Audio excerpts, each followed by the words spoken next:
Yeah, go. Fitness testing and physical education by all of us. So starting out with the overview of scope and sequence with the elementary level. So the main focus for this is building foundation and the enjoyments of the movements. So some key topics that I came up with, introducing health-related fitness components like cardiorespiratory endurance, muscular strength, flexibility, and body composition. Basic movements such as running, jumping, skipping, hopping, catching, throwing.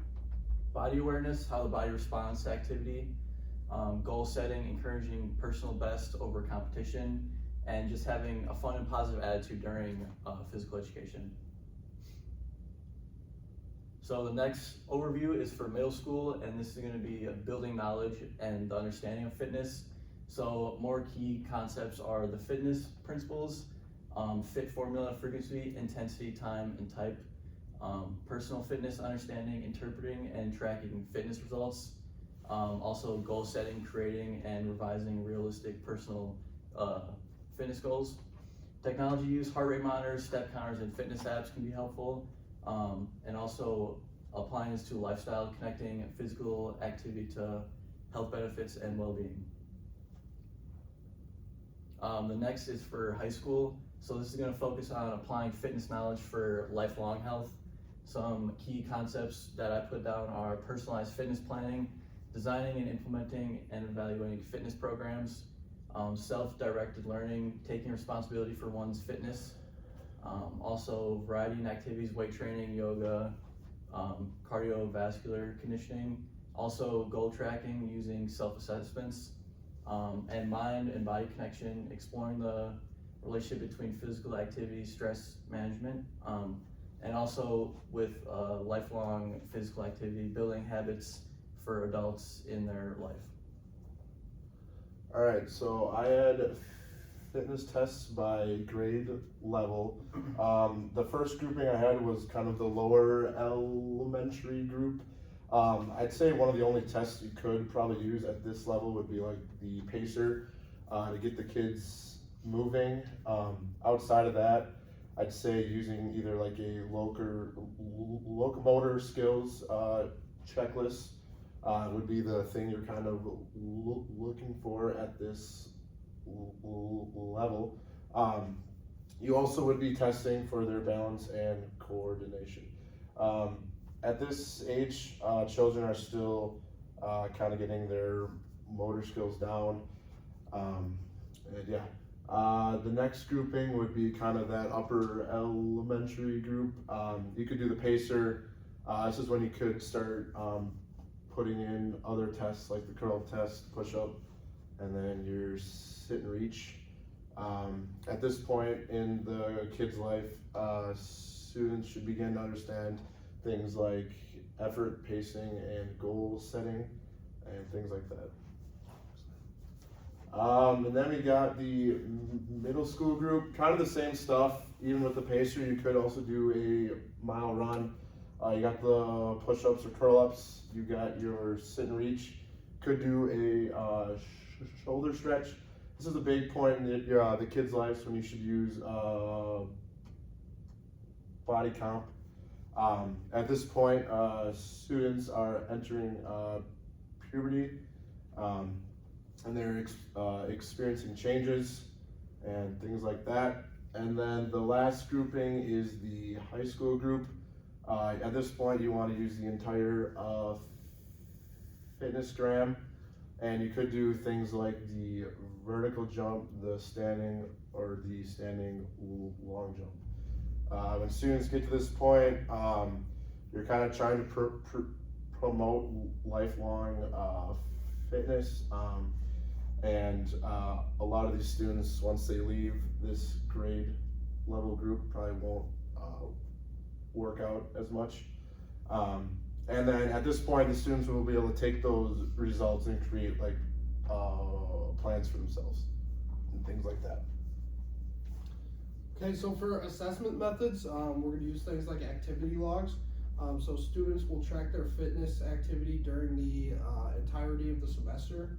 And this will promote like self-reflection and holding themselves accountable and self-efficacy. as well as setting goals for themselves. Fitness portfolios, so collecting results from fitness testing and then reflecting on their growth throughout the years or semester, short term or long term. Observational assessments. Teacher observes students' effort, form, and participation during class, rather than focusing on like the outcomes, like the skill.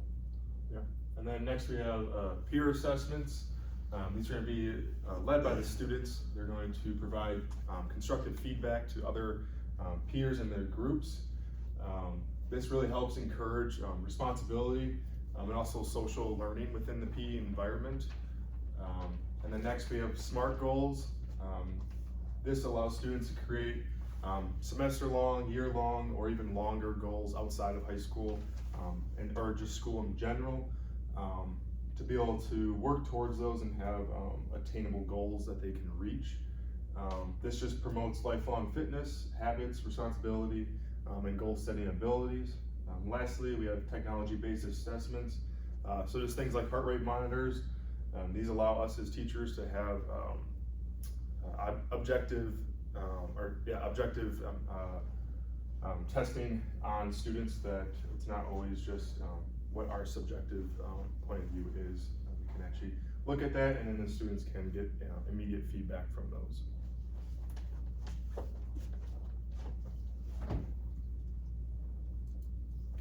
Okay, here is going to be our infographic that we can hang up wherever. So I just have what is fitness education. That is a planned program that helps students develop the knowledge and skills and confidence to engage in lifelong activity and have a healthy life. The purpose of fitness education teaches students how to maintain physical health through exercise, nutrition, goal setting. This also promotes personal responsibility for wellness, encourages positive attitudes towards physical activity and fitness. And then why fitness testing matters. It assesses current fitness levels, helps students understand their strengths and areas for improvement, tracks your progress, it measures changes over time and motivates personal goal setting. It also guides instructions, which gives teachers data to tailor lessons to different types of students' needs. It also promotes self-assessment, focuses on personal improvement, not comparing themselves to others. When it is done, typically conducted at the beginning and end of the semester or school year to monitor growth and inform instruction. Some appropriate fitness testing practices. So I did like a do's and don'ts. For the do's, you're going to use the criterion reference test, like the fitnessgram, that measures health-related fitness components like cardiorespiratory endurance, muscular strength, flexibility, and body composition. It also provides individualized feedback and goal-setting opportunities, creates a safe, supportive environment free from embarrassment or competition, and it also focuses on improvement and effort over performance or ranking. Some of the just two don'ts that I found for this is don't use test scores for grades or punishments, and also don't compare students publicly or use tests to label as different fitness levels. And then kind of a key takeaway that I saw from this was fitness education and testing empowers students to understand, improve, and value their health, building habits for a lifetime of wellness.